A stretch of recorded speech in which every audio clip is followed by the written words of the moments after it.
Hey everybody. You know, I always know I'm in the right place when you start with the pledge and the prayer. Because so many places that's not true. So, first question I have to ask you is how many people listen to my weekly radio show or listen to it on the internet? Well, okay, I got a couple. Okay, so on 12:20 a.m. WHKW, my daughter and I do a weekly 1-hour show talking about politics and conservative values. So now, if you're out here in Lake County, you pretty much have to stand on your roof with a coat hanger in your hand to pick up the signal. But you can listen at my website, mattlynch.com, either live, actually when it's on at 6:30 Wednesdays, but you really don't have to because we post it on our website the next morning. So it's there, you can listen to it at any time, middle of the night, when you're up at night, you can't sleep, or you get up early in the morning after you read your Bible. You can listen to it, and we try to keep people informed about what's going on a lot of different issues. So tune in. So tonight, Chuck asked me to talk about a few things specifically, and of course, I can't really limit myself to just those things. So I'm going to talk about 2 or 3 things that are going on down in Columbus and sort of bring you up to date on where those issues are. And then I want to transition to talk about some things that are going on in Washington and where I think things may be going even in the presidential election. And I hope I'm going to speak for about 30 minutes at most, and then we'll take some questions and we'll get you to your movie as quickly as possible. So I brought tonight, by the way, constitutions for everybody. If you don't already have one of these, pick one up. And you even have my buttons if you want one. Now, they don't say elect Matt Lynch or vote for Matt Lynch. It just says Matt Lynch. Pay the freedom. Because I'm not a candidate for anything. And it's important to say that because as soon as you become a candidate for something, all these rules apply about what you can do and say. So let me first talk about Columbus a little bit and start with the heartbeat bill. I know many of you are aware that last year we fought very hard in Columbus to pass the heartbeat bill and really had a heartache because we were unable to get the heartbeat bill passed toward the end of the session despite a lot of efforts to do so. But shortly after the first of the year when the new session started, the few good conservatives down there started working very hard to have the heartbeat bill reintroduced. Now, some of you may know that the old Speaker of the House, Speaker Batchelder, who's been Speaker for the last 6 or 7 years, maybe 8 years, is now gone. He's term limited out. So we have a new Speaker, and the new Speaker his name is Cliff Rosenberger. He's a young guy. He's only 32 years old. And he seems to be interested in sort of making his own way, separate from the governor and the governor's influence. And so that could be a good thing for some of these conservative issues. And he had signaled to the conservatives that he would bring the heartbeat bill to a vote if there were sufficient sponsors. So there are 99 members of the Ohio House. In order to pass something, you need a majority, so you need essentially 50 sponsors, 50 votes. And if you have 50 sponsors on the bill, presumably every sponsor would vote for the bill. So he wanted to have 50 sponsors, and they did, in fact, get 50 sponsors just a few weeks ago, including one Democrat. And so that bill was filed. It has been in committee. It's already had a couple of hearings. It'll have at least one more hearing. And because of the number of sponsorships, I think we can be very optimistic that it will, in fact, pass the Ohio House. And I can't predict exactly when, but maybe in the next month or 6 weeks or even 8 weeks. The difficulty then will be the Ohio Senate. The Ohio Senate has never been receptive to the heartbeat bill. The Ohio House passed it 2 sessions ago, and although we had some support last session, we didn't get it passed. But there's always been quite a bit of support for the heartbeat bill in the Ohio House. It's the Senate where the problem's going to be.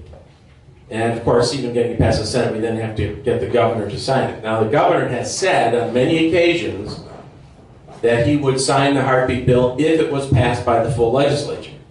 So he's going to have a hard time not signing it, despite his presidential run that he perhaps is in the middle of right now. Nonetheless, the Senate will be the next battle. So you should be thinking about who your state senator is. Is John Eckler state senator for all of Lake County? No. No. Who's the other? The other one is Yuko. Oh, okay, the Democrat, right? Well, nonetheless, you should start, making sure you should go to the Ohio House or the Ohio Senate website to get the emails and phone numbers for these folks and be prepared to gear up to be pressuring the Senate to pass the heartbeat bill as well and get it to the governor's desk. And, there are going to be 25,000 abortions or so in Ohio this year, and the doctors say that about 90% of those would be eliminated if the heartbeat bill would pass. Now, there's no question there's going to be a legal challenge to this. And you hear folks on the other side, and I say on the other side, Ohio Right to Life is not supporting the heartbeat bill. And maybe I should give you some insight into that, because there is somewhat of a split within the pro-life community about whether the heartbeat bill is a good idea. And you could say it's fascinating, except it's such an important thing, but here's how it goes. There are those that say that this is not the right time to have a challenge in the U.S. Supreme Court, and therefore we want to delay and wait for some kind of better bill rather than the heartbeat bill. But that doesn't really seem to make much sense to me. I don't think the Supreme Court's going to get any better. In fact, it might get worse if Sophie Mayer or some of these others leave, and then or not Sophie Mayer. Who's the elderly? Yeah, Ginsburg. She leaves. What are we going to get? We're not going to get something better. So there are many things that this is the time to make the challenge as best we can. And certainly, if we never have a bill to challenge in the U.S. Supreme Court, we're never going to get Roe v. Wade overturned, right? So you need this kind of a bill. I was at the pro-life convention this past weekend, and there was a lot of talk about this. In the original Roe v. Wade decision, a lot of the discussion by the judges was over viability.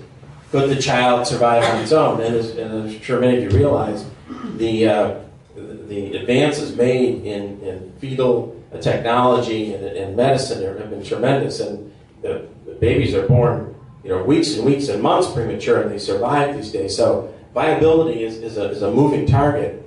But a statistic to keep in mind is that if a child, if an unborn child has a heartbeat, if you detect a heartbeat, then there is a 95% chance that that child will be born. In other words, in 95% of the cases where a child has developed the point of the move of a heartbeat, that child will be born. In other words, it is viable.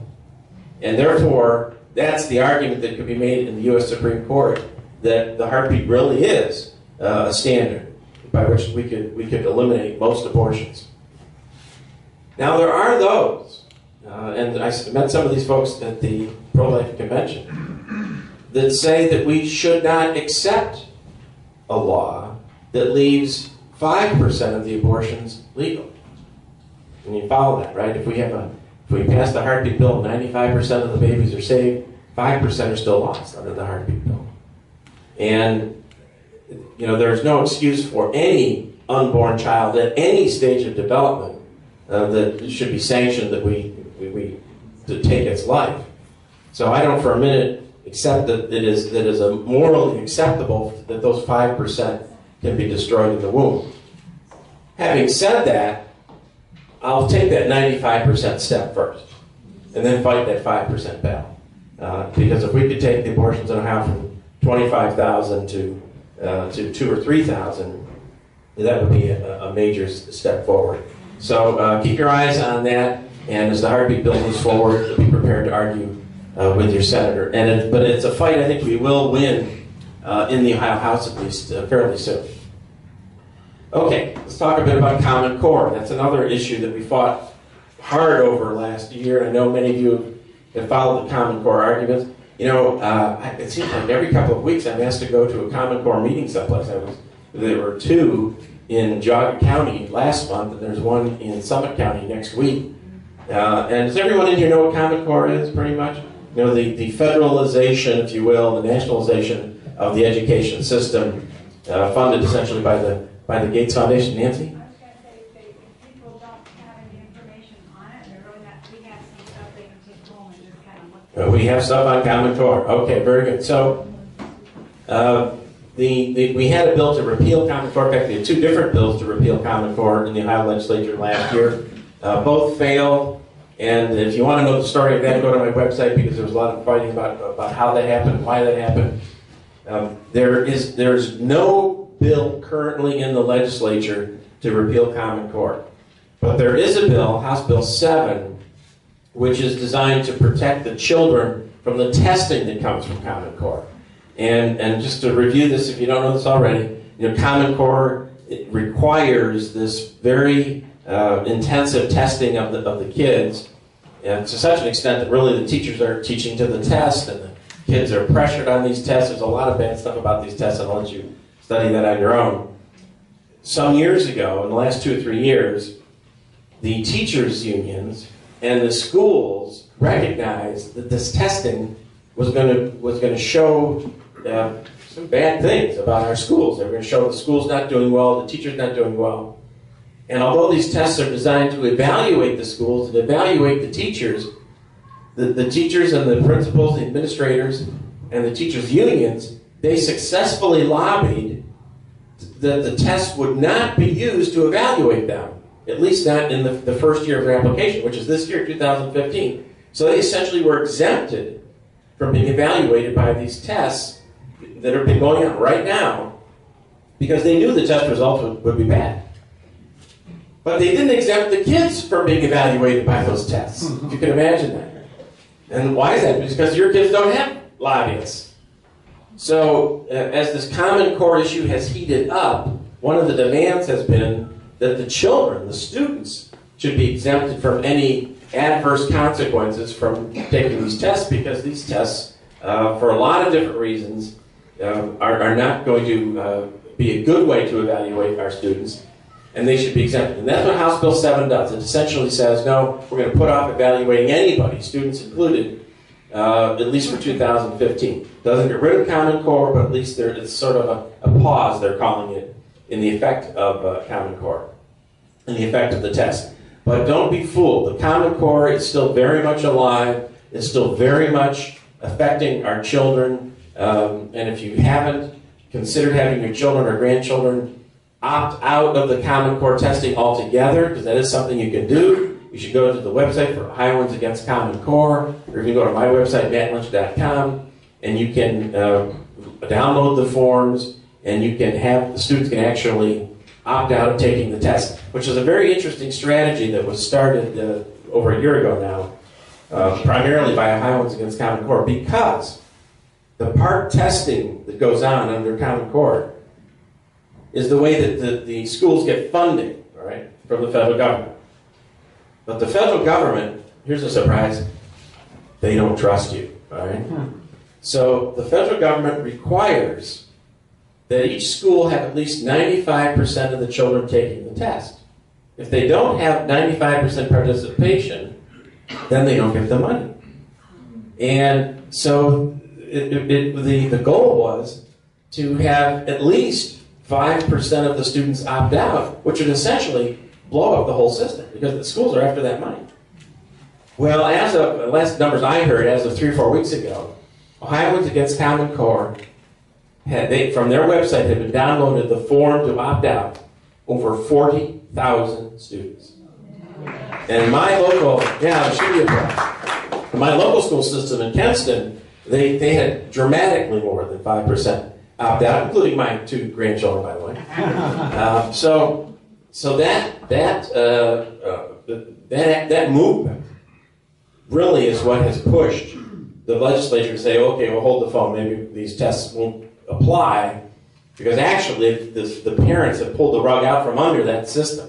So it's a very interesting dynamic that's going on, and it really shows you what grassroots movements can do, because the anti-Common Core movement cuts across party lines, cuts across liberals and conservatives, because people love their kids, and they want to protect their kids from this. So we want to keep on pushing for an outright repeal of Common Core. It can happen.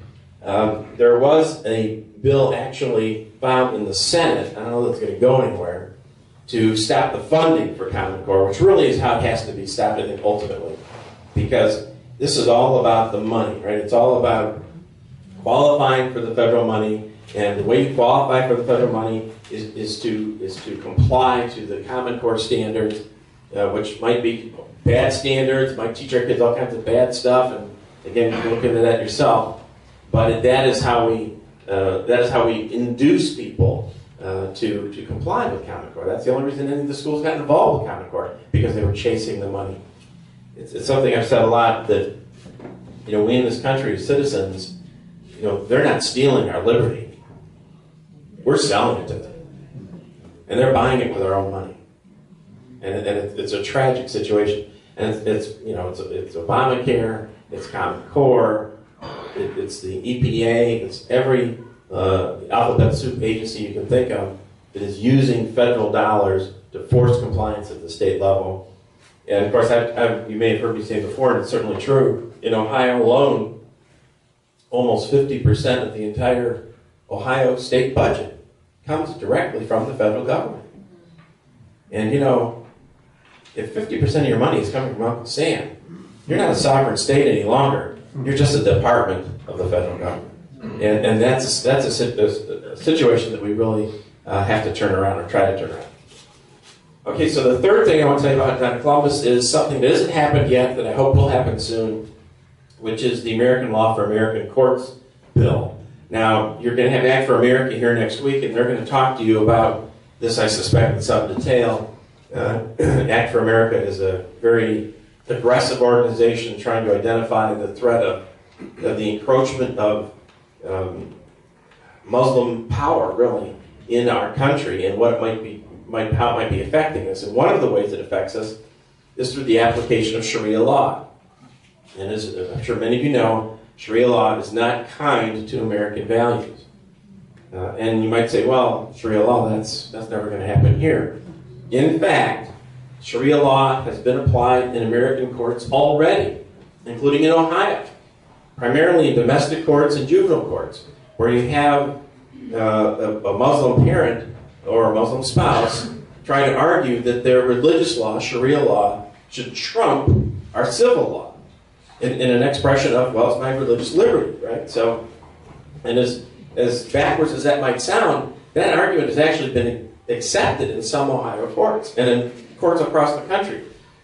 So in order to prevent that from happening and growing, a bill has been promoted in several states, and there are 3 or 4 states that have already passed this, and the bill is called American Law for American Courts.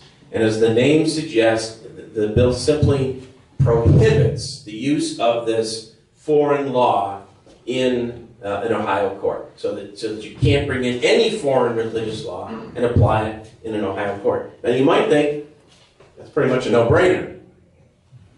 I introduced that bill last year in the Ohio legislature, and at the first hearing, I was accused of being, what do you think, Islamophobic or bigot, because somehow I thought this was a problem, but it is a problem, and it's a problem that we need to push back on.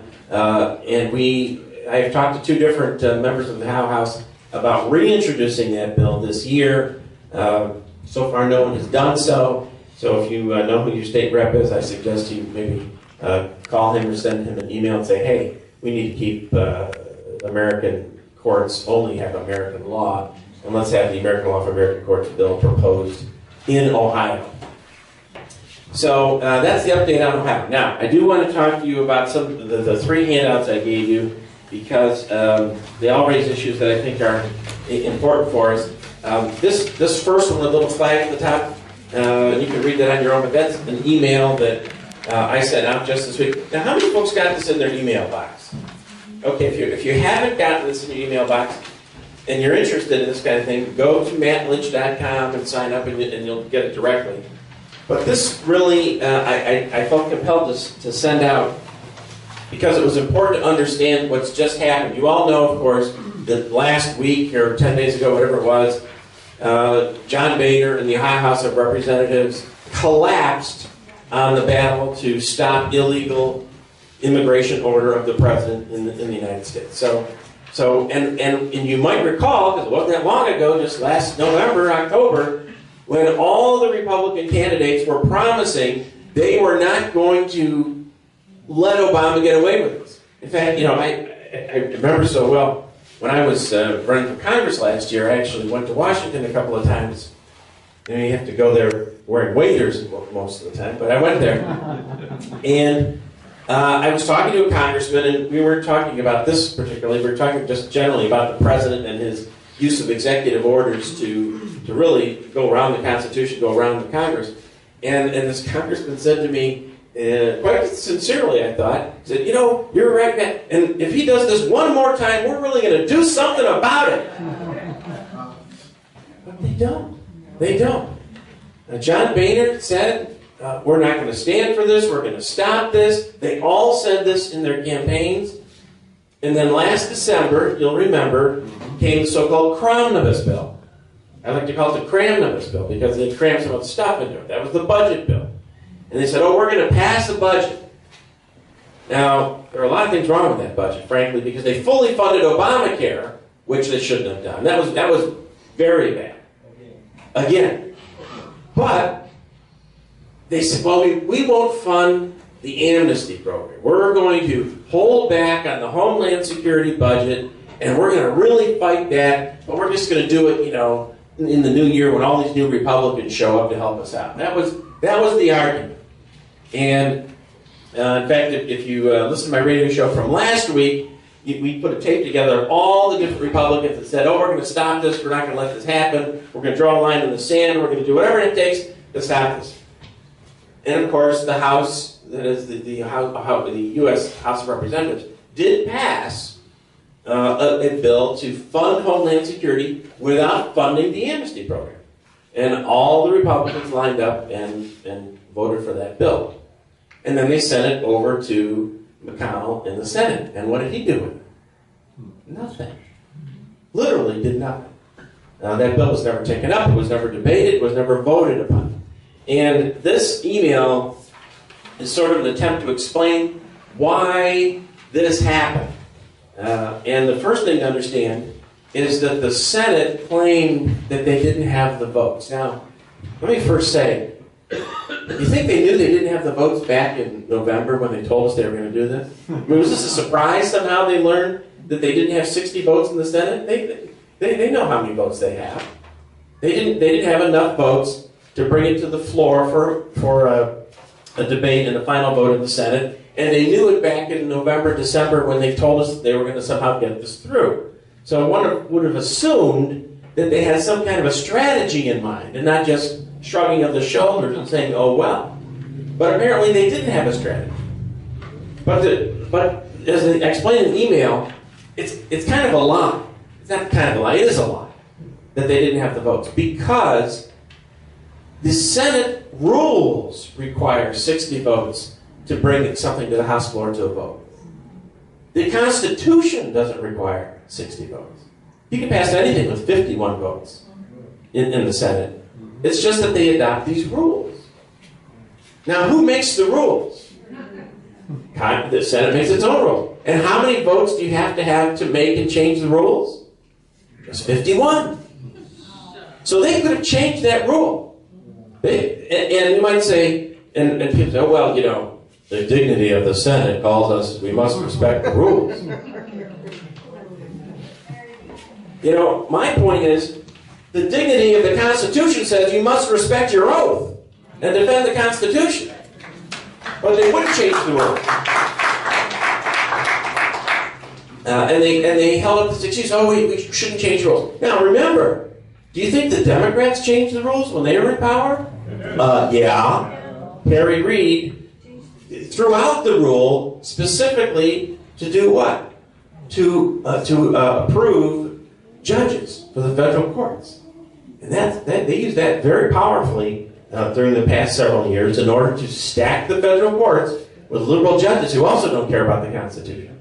So the idea that we couldn't change the rules in order to defend the Constitution and put Barack Obama in his place is just nothing short of a lie. And I say that, you know, I always have to remind people, I am a Republican, okay? And I get criticized a lot because we shouldn't criticize the Republicans. Well, I'm sorry. I'm a conservative first. As I often say, I'm a Christian, then I'm a conservative, then I'm a Republican. And those are the issues, order my priorities. So they don't put it through the Senate, and they send it back to the House, and then John Boehner in the House says, well, what can we do? You know, the Senate didn't act. What can we do? We just have to go along. And of course, along the way, there was this whole discussion about, well, you know, we don't want to shut down the government, right? Now, how many people in this room would like to shut down the federal government? Yeah. You know. Who remembers Will Rogers? Exactly right. We joke about that, but the truth is, we know the federal government does so much it shouldn't be doing that maybe it's not so bad if the federal government is shut down once in a while. But the point about shutting down the government is it's such a distortion. Because who blames the Republicans when the government gets shut down? Well, the media, right, and the Democrats. But why should the Republicans take the blame? Why should John Boehner or Mitch McConnell stand up and say, oh no, we can't shut down the government, that would be a terrible... They actually acknowledge somehow that it's their fault, right? They acknowledge that it's a bad thing, and they're doing a bad thing, and they don't want to do a bad thing. It's absurd. It is a complete, it's a strategy, as I say in the email, to fail. Because folks, if the House passes a bill that's going to defund amnesty, for instance, and the Senate changes the rule and passes it with 51 votes, that's all they need. And that bill goes to the desk of Barack Obama, and he refuses to sign. Who is it that's shutting down the government? Yeah, of course. Republican. I mean, it's just... I don't know why the Republican leadership, they seem to be unable to express, to articulate the obvious point that they weren't shutting down the government. In fact, they were ready to pass everything for Homeland Security. It was the president that was standing in the way of funding Homeland Security. And because why? Because he wanted to have illegal, unconstitutional amnesty for 5 to 10 million people. That's why. And that should have been the discussion. But we never had that discussion. We never had that argument because the House shrugged its shoulders. Well, what can we do? So, in other words, Republicans stuck their heads in the sand. Chamber of Commerce. yes, well, they stuck their heads in the sand. I'll leave it at that. Chamber of Commerce. So I was very disappointed in all that, but frankly, I was not surprised because, as Chuck says, they never actually wanted to pass the bill to stop amnesty. The U.S. Chamber of Commerce last year and for some time now has been pumping millions and millions of dollars into Republican candidates to make sure they voted for amnesty. Now remember, to fix it. Now we just have to come together with the Democrats and fix this problem. The Republican Party, I am absolutely convinced, if Obama hadn't done this executive order thing, they would have done it themselves with legislation. Now they really don't want to, in the sense they don't want to take the heat for doing it, but they would have done it because their funders, including the U.S. Chamber, had paid to get that done. And as you'll see if you read this email, and on my website I provided the links to support all this, the U.S. Chamber of Commerce spent $35 million just last year in the election cycle. $35 million. In my race alone, they spent $325,000. And by the way, they didn't spend it on me. So, the U.S. House really wasn't prepared to push back on illegal, unconstitutional amnesty. They kind of liked the way it worked out because they sort of had this spin going that, they really didn't want to do this, but they really didn't have any choice because just those Democrats, those pesky Democrats, are just so much smarter than we are, that they were able to pull off and get what they want. It's a very frightening thing to watch when the folks that you're relying upon, the folks that you vote for, the folks that claim that they're conservatives, that they're constitutionalists, that they're going to stand up against Obama and his left-wing agenda, when they collapse because of political contributions, because of personal ambition. We have to have folks that don't do that. Charles, take a quick question. Can you explain the process of how the head of the Senate and the House is chosen, and is there any chance of changing McConnell and Boehner and getting them replaced? Well, as long as you say it that way, is there a chance? There's always a chance. But let's look at the House. The Senate is actually much more difficult, but the House, we did have a chance to replace Boehner just after the first of the year, right? There was, and you'll remember the vote. There were a lot of folks that said that the effort to replace Boehner kind of got started late and it was too late and so forth. But they had 26 or 27 vote against Boehner essentially, and if they had another 7, I think was the number, 8, then we could have actually gotten a new Speaker of the House. But and there were some folks that we were disappointed in how they voted. But there's a lot of heat there. Well, there's a lot of heat there. In fact, this brings me to my sheet. This one that says Republican group runs TV ads against Jim Jordan. Now, after the amnesty fight, those few conservatives that refused to go along with the plan to collapse with Barack Obama and let him have his way, one of those few conservative Republicans was Jim Jordan, one of really the heroes in the U.S. Congress. And right after that vote, people started running ads in his home district against him, saying how he was against Homeland Security. This is another thing that really blew my mind about the whole amnesty fight.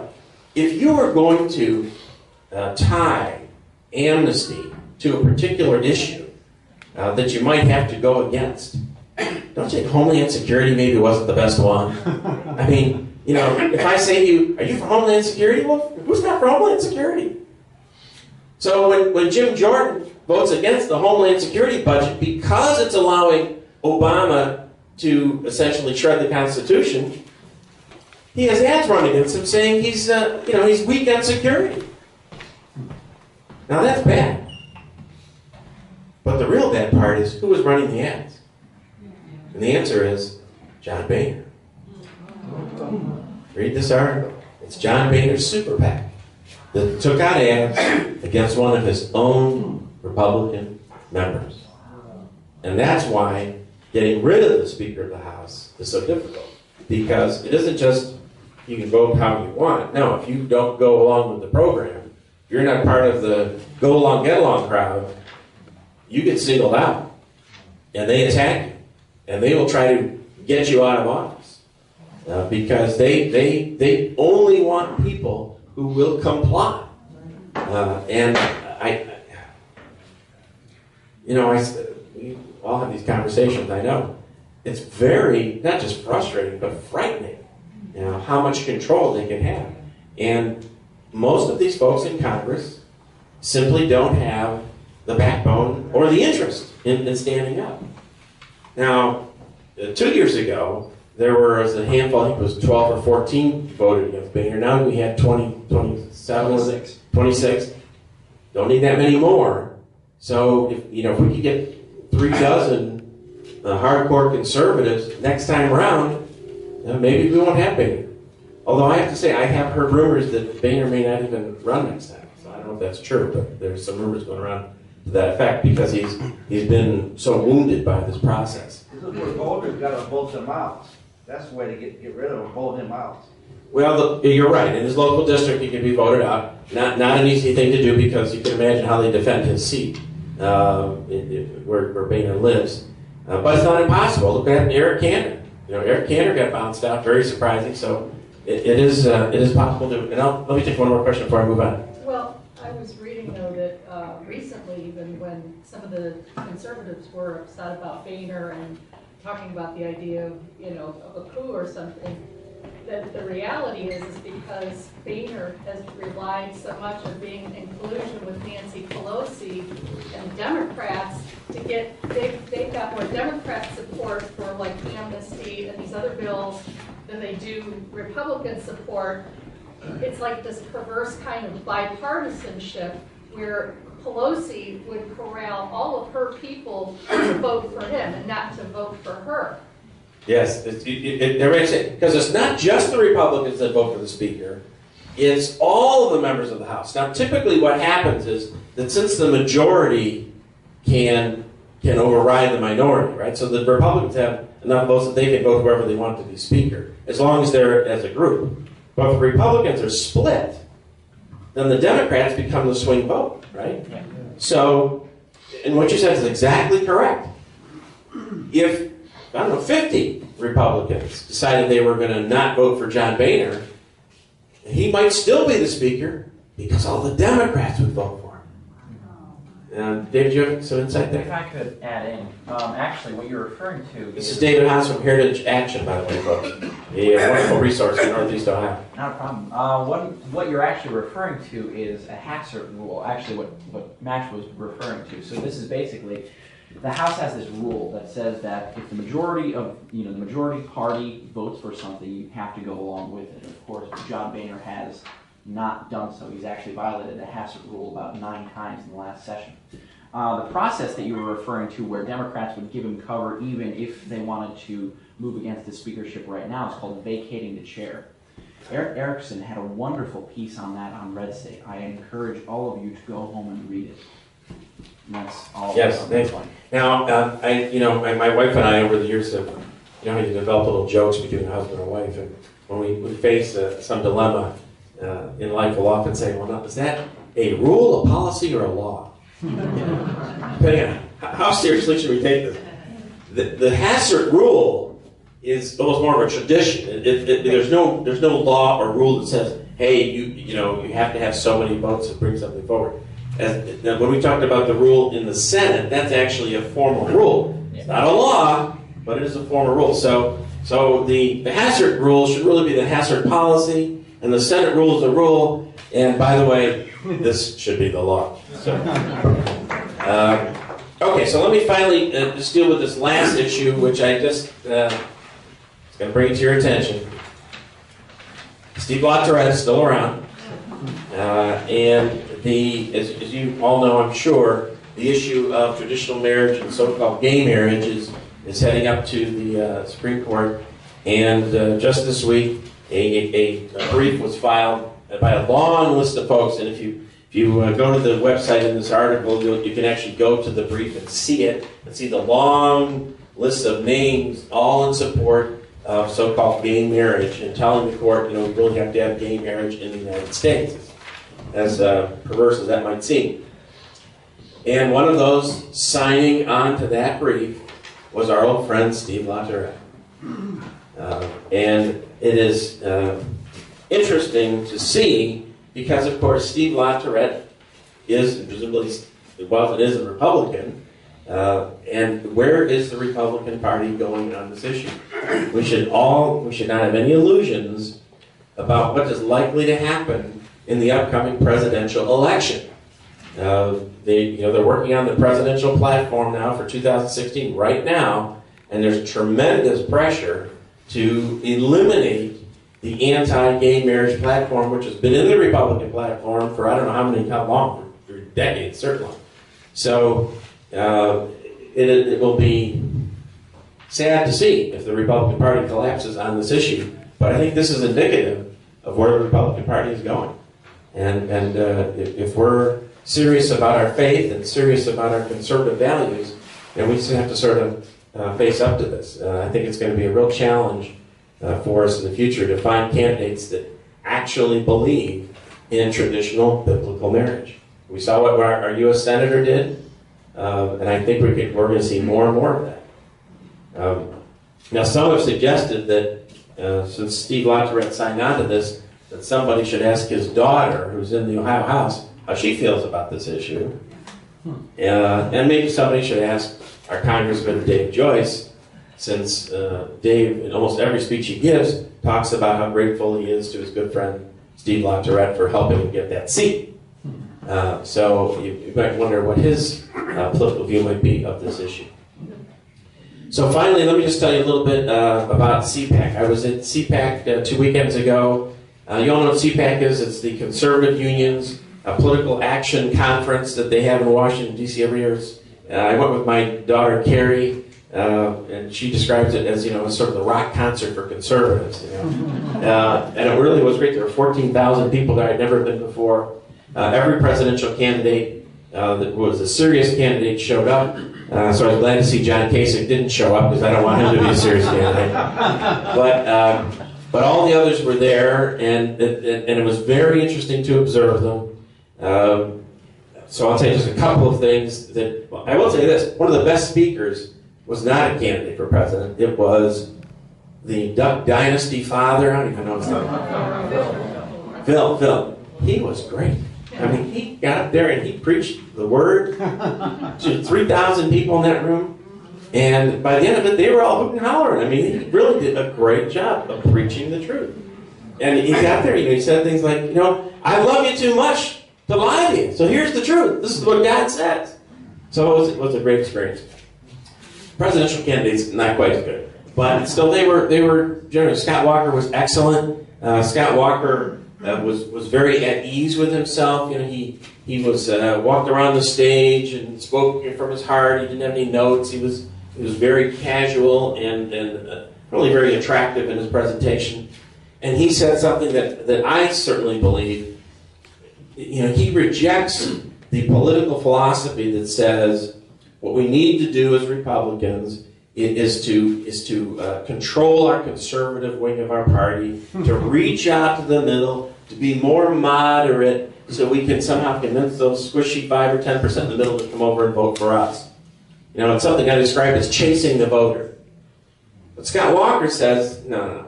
We need to be more like Ronald Reagan, where we hold firm to our conservative values, where we articulate our values in bold colors that Ronald Reagan used to talk about.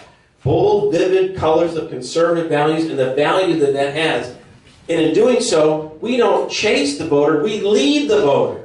We show the voter the value of conservatism to their families, to their economy, to their country, to their security. And in doing so, we draw not only those in the middle, but we draw those conservative Democrats. And there are lots of conservative Democrats that don't think they can vote Republican. But they voted for Ronald Reagan. And they would vote for the right Republican candidate as well. I take that to heart from Scott Walker. I hope it's true, because so often we're disappointed. But at the moment, he looked pretty good to me. Now, we also had, yes? I'd like to encourage everyone to read Scott Walker's book that he wrote, 2012, I think, Unintimidated. It tells you the whole story of what he did in Wisconsin with the unions. Yes, he's been beat up in Wisconsin, as we know. I haven't read his book, but I would be surprised. Dr. Ben Carson was there. He was also very good and excellent. I have a lot of respect for him as well. And we have a lot of good kids. Ted Cruz. There are some wonderful conservatives that are available to us. And then, of course, we have Jeb Bush. So it was very interesting because Jeb Bush, and apparently this had happened before, and it's new to me, but CPAC is sort of the very early straw poll of who's gonna be the likely presidential candidate. In fact, they have computers. If you go to CPAC and you sign up, you can vote. And so this is a sort of a bellwether of what might be coming. So when Jeb Bush was coming to make his speech, he bussed in supporters. And you hear about this kind of thing, but I've never seen it before. So here the buses are pulling up, and we read later they literally had buses parked on K Street in Washington, D.C. Now, K Street is where all the lobbyist offices are, right? So the lobbyists emptied out their staff, the secretaries and the other, just people from who were essentially on the Jeb Bush payroll, loaded them up in buses and brought them by the hundreds to CPAC that afternoon. And they sprinkled them all throughout the hall. It was a huge hall, 3,000 people. And they sprinkled them all throughout. And then so he's giving the speech. They're there to, yoo-hoo, Jeb Bush. And it was so odd because, if you say something that's inspiring or that is, you have an applause line. So if I say, let's go take the hill, you all say, yeah, let's go take the hill.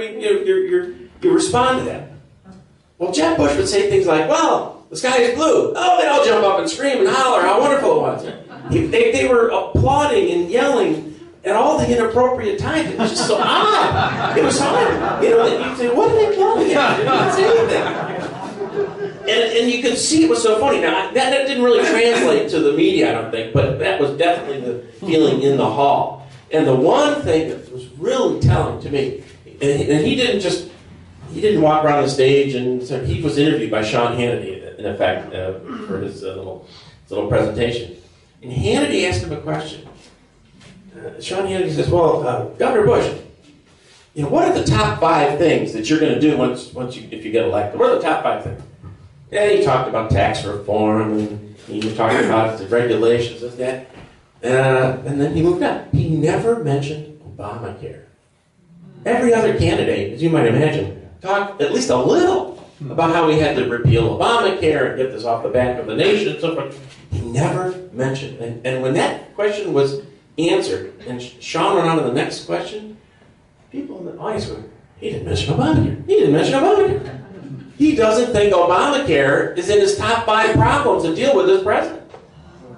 And maybe it was just a slip of the tongue, but, you know, for most conservatives, you know, pretty much Obamacare is in the top 2. So I have serious concerns about that. Now, having said that, if you ask me, he's likely to be our candidate. I say our candidate, the Republican candidate, because he's got the money to really overwhelm everyone else. So I don't know what's going to happen, but if he is our candidate, and when Hillary is our candidate, because I think she'll be our candidate as well, so we have another Clinton-Bush fight, I'm afraid we're going to have another Clinton in the White House. Because I don't think Jeb Bush can beat Hillary Clinton. And let me just say, as long as I'm pontificating here about politics, we all know about Hillary's email problem, right? Okay. Do you have a private server at home, by any chance? You do, okay. Who has their own private server at home? I don't know. But this was brought out to us, this big scandal, right? Who leaked this? The New York Times. Wait a minute, the New York Times, don't they kind of like the Clintons? Yeah, they do. We're 18 months away from the election. I believe that ultimately this came from the Clintons themselves. Leak through the New York Times, get it out, talk about it, make a fuss over it, and then move on. Because a month from now, I don't know if there'll be anybody still talking about Hillary Clinton's emails. And 18 months from now, I'm certain no one will be talking about it. So I'm afraid that this is just part of a strategy to get all the bad stuff out so that we won't have to be talking about it come October of 2016. Because these folks are not stupid. Very little of this is unplanned. And I encourage you to choose whoever you think is the best conservative candidate and support them. Well, I'll just leave it at that. Because you hope people are honest in this process, but so often, unfortunately, they're not. I'll just leave this one final thought on the presidential election, and I may have said this before to you because I've said it quite a bit. But I campaigned for Ronald Reagan. Take that back. I did campaign for him, but I campaigned for Barry Goldwater. That was my first campaign. I was like 8 years old. And I remember putting a Goldwater sticker on a stop sign. I had to reach out to put it on there. But I remember, how they attacked Barry Goldwater and how bad he was. And I remember a lot of campaigns where the conservatives were bad about it. And often the conservatives didn't win the primaries, right? And so we're faced with a Bob Dole, or John McCain, or even a Mitt Romney. And I was told by the Republican Party, well, yeah, it's not your guy, but better than the other guy, better than the Democrat. You better choose the lesser of two evils. I've been voting for the lesser of two evils for 40 years. And you know what happens when you vote for the lesser of two evils for decades? Evil wins. You end up with a lot of evil.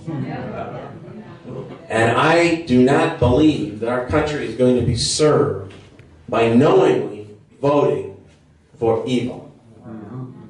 And when people manipulate and lie their way into office and tell us one thing and do another, and then ultimately say to us, it's the best we can do.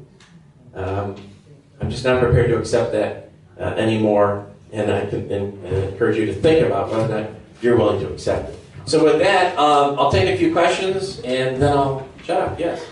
I just want to make a quick comment that goes along with the last part about the lies and more lies on top of lies. But there was a book written probably in the 5th or 6th year of Clinton's being president. And what it did was it went backwards and it detailed how every time he did something wrong and the news media got a hold of it and would publish it, it was because he was doing something else that was worse. And Whacked it up. Yeah. And then when that would come along, Yeah. you do something worse, and it just kept going, and people lost track of it.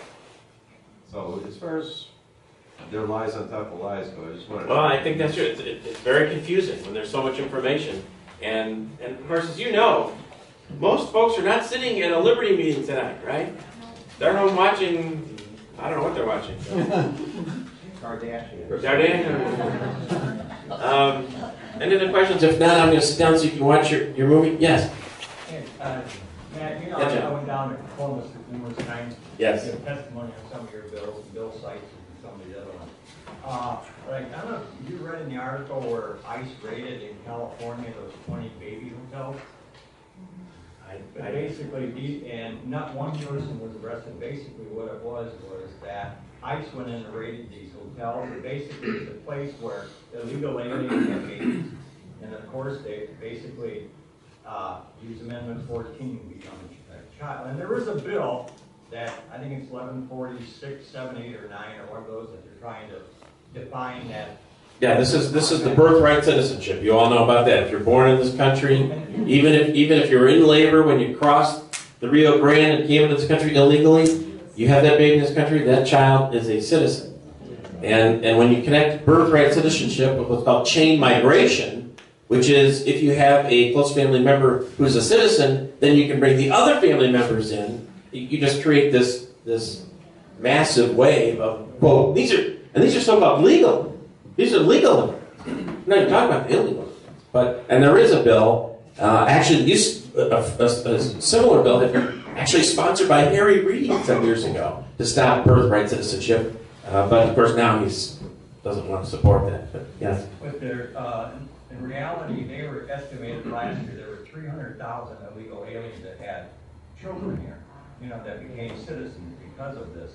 And, it seems like, to me, it just seemed like you had mentioned during previous conversations here, it's all about buying the votes. And you have heard this over and over and over and over. And if you go to these websites, it's like, but the sad part about it is that, like you say, our Constitution, that is the law of the land, and we've got to get the people, like we're 75 people here or whatever, but like you said, everybody else is sitting home watching something.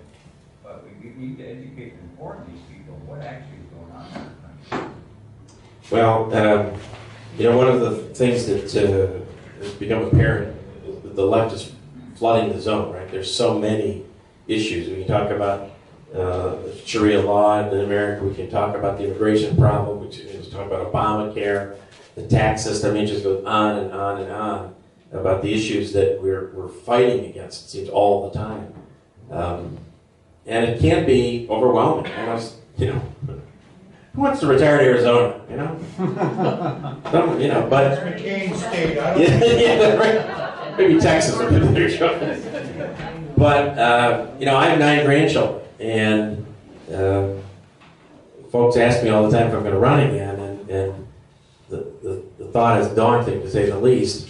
But I think about those grandchildren, and whether or not those grandchildren are going to have any kind of a life in a country that's been fundamentally transformed.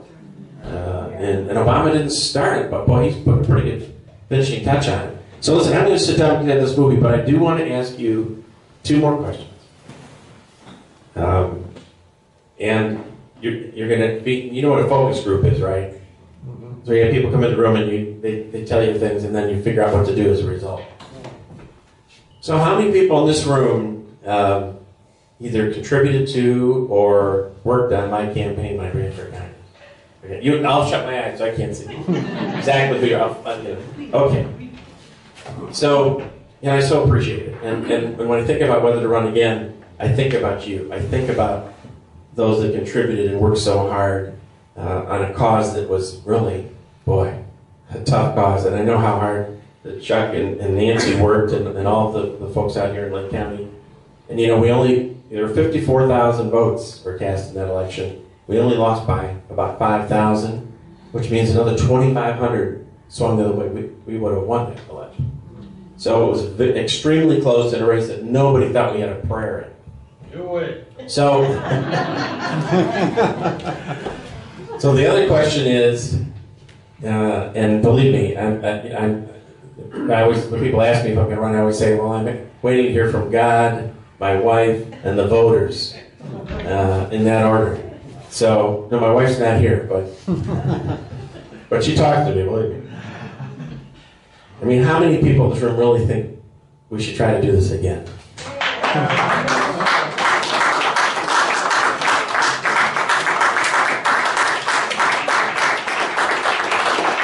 Then pray for me because it's a tough battle. Thank you so much.